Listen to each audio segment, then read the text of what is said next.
So, we have seen abstract integration so far. We had a space, sigma algebra and a measure, and we know how to integrate with respect to that measure, and we saw 3 major theorems. So, that is the end of abstract integration theory. The only example of a measure, strictly speaking, we know is the counting measure. We can of course change the measure of each singleton and then try to get a slightly more general measure. But other than that, we have not seen any concrete example of measures. So, from now onwards, our aim will be to construct the so called Lebesgue measure on Rn, which will be a concrete example of a genuine measure, which will generalize the concepts which you already know, like the length of the interval, area of the rectangle and volume of cubes and things like that in R3. But we will do this in general on Rn, and it will have the usual properties you want. Okay, so let us start. So, we start with, so let us look at Rn. Okay. So, Rn, remember, is the Cartesian product of R, the real line with itself, n times,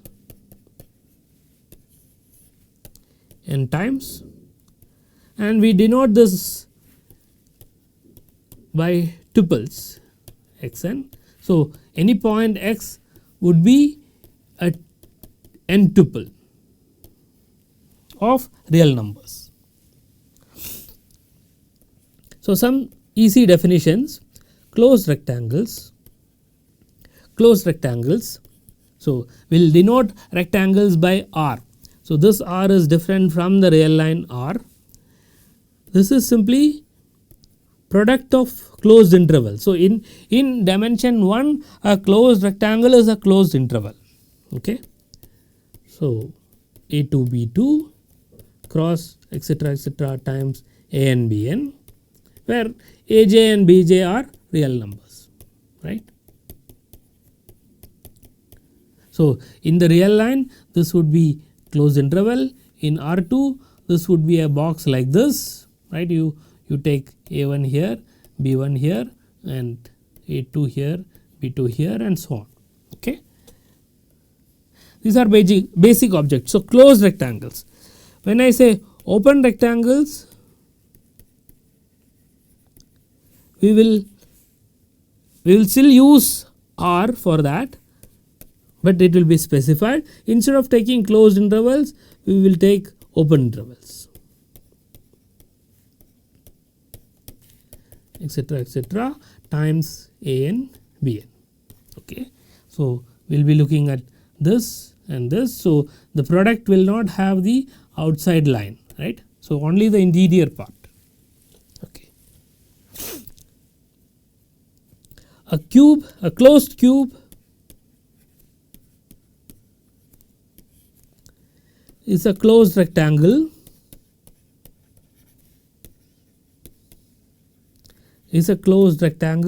whose sides have the same length.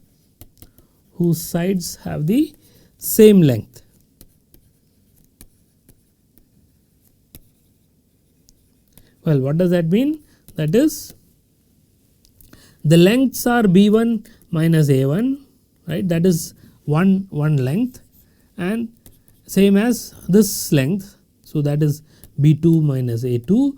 Of course, in other dimensions you have more coordinates. So, all the sides should have length same, then we say it is a cube, and it is a closed cube if you are looking at a closed rectangle with same sides. Open cube similarly, right. It would be an open set, that is the only difference, but the sides are same. So, in R2, a cube would be a square, right, because both sides are same. Okay. And volume of a rectangle, closed or open, this is denoted by modulus, or this is the product of this length of the sides. right. This is what you would want, even if it is. So, let us look at the dimension 1 case. Suppose I have a closed interval. What is the length of it? The length of this is b minus a. If I have an open interval a b, even then the length is the same, right, because the one point does not add to the length. The length of this is also b minus a. Okay.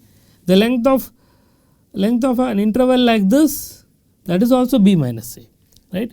Length of open a at closed b, also b minus a. So, any such interval has length b minus a. And when I take volume of a rectangle, whether it is closed, open, or maybe closed at some point, some part, and open at the other part, and etc., you will still get the same volume. It is not going to change. So, it is simply the product of length of the sides, that is the definition. So, that is the basic object we will be looking at, and we will use that to define length of various other sets. So, some simple lemmas.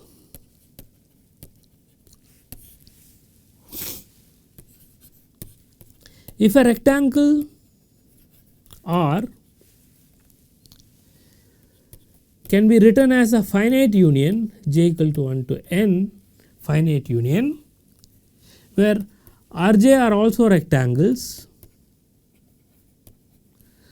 and almost disjoint. Almost disjoint. What does that mean? Two rectangles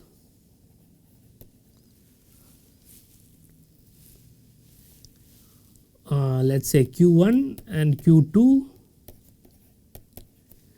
are said to be almost disjoint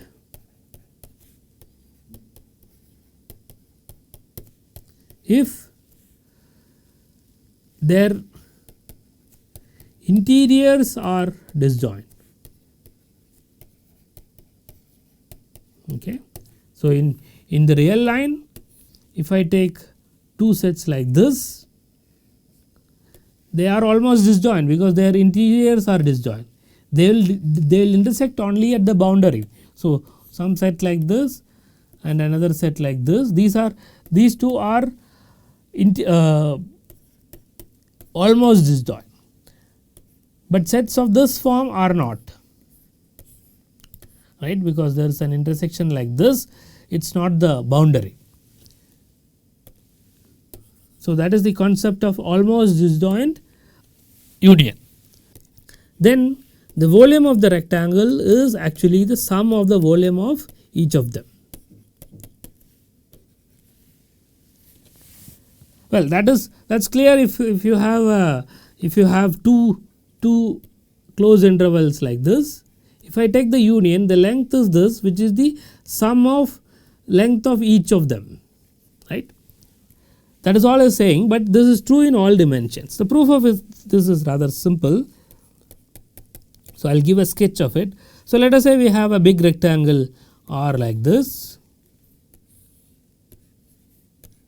Okay, this is R, and it is the disjoint, almost disjoint union of finitely many other rectangles. So, let us say something like this. Okay, so, I will draw one or two like this. So, I have R1 here, I have R2 here, I have R3 here, and I have R4 here. So, I have 4 rectangles. So, each of them I can I look at the closed rectangles like this. So, they intersect only at the boundary, right. So, they are almost disjoint. And from this picture it is clear that the area of this big rectangle is same as the sum of the area of the smaller rectangles, but we are trying to justify that in all dimensions. So, what do we do? Well, it's what you do is simply extend the sides so that you have a grid. Okay, so from here you extend this like this you extend like this. Okay. So, now you have more rectangles. So, maybe I should write this as R1, this as R2. So, the whole thing is R2, this whole thing was R3 and this was R4, right. So, now you have more rectangles. R1 is the same, R2 is union of two almost disjoint rectangles, R4 is the same, R3 is also union of two almost disjoint rectangles. But what is the advantage now? The volume of R is the length times the breadth, right, that is the area. That now you can say is actually the sum of these smaller rectangles.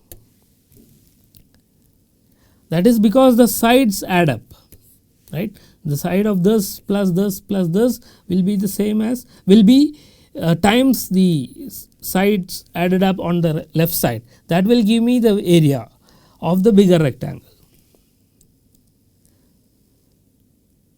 And you apply the same logic for each of these rectangles. So, you look at this rectangle for example, you will see that the area of this bigger rectangle is the sum of these two, because again the sides add up, right. Sides adding up is what helps here. So, let me elaborate on that a little bit. So, if I have R2 like this and I have a bigger rectangle like this, let us say it is bifurcated into 2. So, I have let us say A1 here, I have B1 here and C1 here, A2 and B2, right. The area of the bigger rectangle, so bigger rectangle is called R. So, area of the bigger rectangle is nothing but this is C1 minus A1, that is the length, times the breadth. So, that is B2 minus A2. But C1 minus A1 is C1 minus B1 plus B1 minus A1. So, this is what I meant by sides add up, okay, times B2 minus A2, right, and this I can distribute. So, this I will get C1 minus B1 into B2 minus A2, which is, so C1 minus B1 times B2 minus C2. So, that gives me this area plus B1 minus A1 into B2 minus A2. So, that gives me this area. So, that is the area of the bigger rectangle. So, whenever sides add up you can do this. So, that is what is done by extending the side. So, this portion and this portion essentially allows us to make a grid where all the sides will add up, and so you can write the volume of the bigger rectangle as sum of the volume of smaller rectangles, and some of these smaller rectangles add up to the original rectangles we started with, and so they are equal. Okay, so, it geometrically is very clear, but since we have different dimensions we need to prove this. Okay, so let me give a simple exercise here. So, if R is contained in union Rj instead of being equal, I am not assuming them to be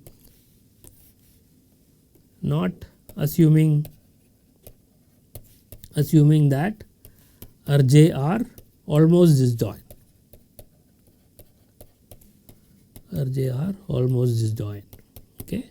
So, not assuming. This implies that the volume of the rectangle R is less than or equal to sum of this mod Rj. So, you can use the same proof. The difference is that when you make a grid, like this, the rectangles you get need not be disjoint, almost disjoint like this, they may be overlapping. So, when you add you will be getting bigger quantity. So, what I mean is you may have something like this and then you may have something like this, right. So, let me use a different color. So, I may have one rectangle like this, and I may have another rectangle like this. So, the area in between is added twice. So, you will get a bigger quantity here because of this. Okay. So, that is an easy exercise. So, let us state another theorem. Again, there is no measure theory here, this is more topological result, but this is something which we will use. So, every open set O in Rn can be written as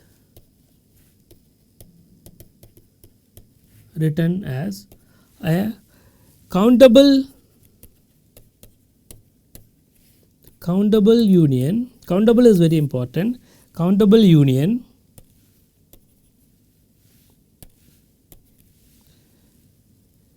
of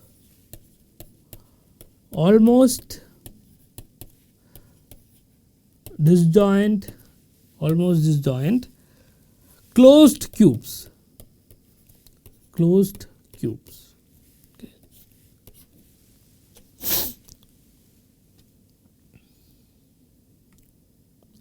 So, let us prove this. So, what you do is, again one needs to draw something to get an idea about the proof. So, let us draw this. So, let us say this is my open set O. Okay. So, let me draw this slightly smaller. Okay. This is my open set O. Okay. What do? I draw a grid.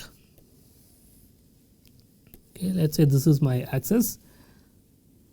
So, I draw a grid of length 1 or size 1 like this.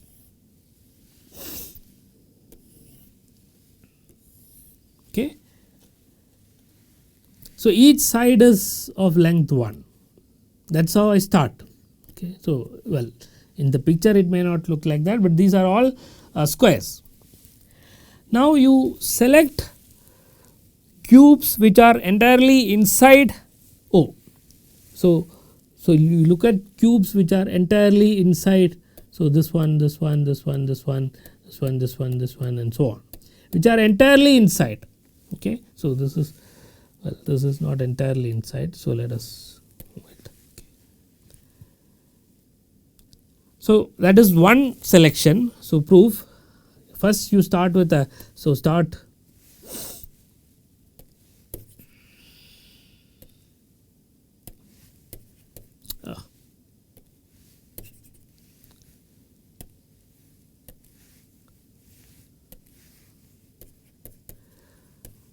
with a grid of size 1. Okay. So, this is the size of the side of the cubes, right. In the higher dimensions these are cubes, in R2 you see squares. Okay. Then you do 3 things. 1, accept all those cubes which are inside O. So, these are almost disjoint union, right. So, these two, this cube and this cube are almost disjoint. So, so whatever we have accepted which are entirely inside O are almost disjoint to each other, but it does not give you all of the set O, we have to still choose, right. Accept tentatively the ones which are intersecting O and O complement. So, there would be cubes which intersect both O and O complement. For example, this one, okay, it intersects O and O complement. You choose that as well. Okay. Reject everyone else, reject every other cubes. So, these are outside O, right. So, this, for example, something which is coming here can be completely rejected, right. This one, this is rejected. So, we have accepted those cubes which are entirely inside O and accepted tentatively. So, only for the time being the ones which are intersecting O and O complement. Now, we continue this by bifurcating this into smaller size grid. Okay. So, the ones, so the second collection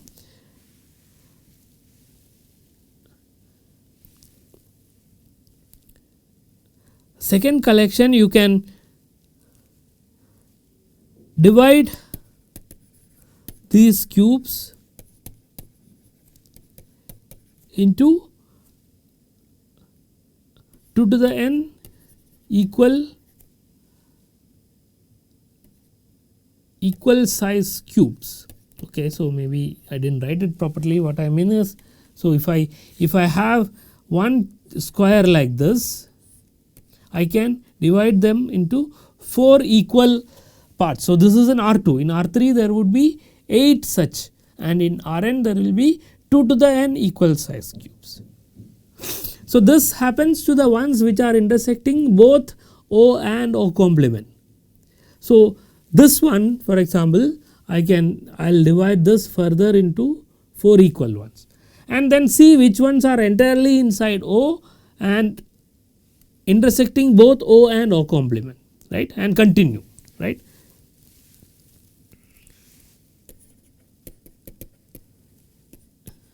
Continue the process.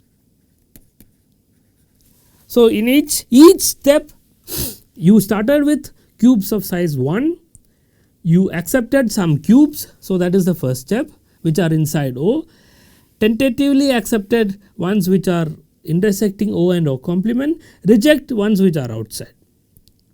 The ones which intersect both O and O complement, you again divide into 2 to the n equal size cubes and then continue the process, which means accept the ones which are completely inside O, reject the ones which are completely outside O, tentatively accept which intersect O and O complement. You continue this. So, you can see what is happening. So, whenever you are close to the boundary of O, and let us say you have some cube like this, then you will be decomposing this into 4 equal cubes like this and then choose whatever is completely inside, right. This and this will be rejected, right, and you continue this. Obviously, you will write O as union of, continue this process to write O as a disjoint union of, almost disjoint union of, disjoint union of countable collection of closed cubes. Countable is important, closed cubes. Well, why are they countable? Because the interiors are disjoint, and so they are disjoint open sets, and you cannot have more than countable, you cannot have uncountable collection of disjoint open sets in R2, because R2 is separable. Okay. So, maybe we will stop here.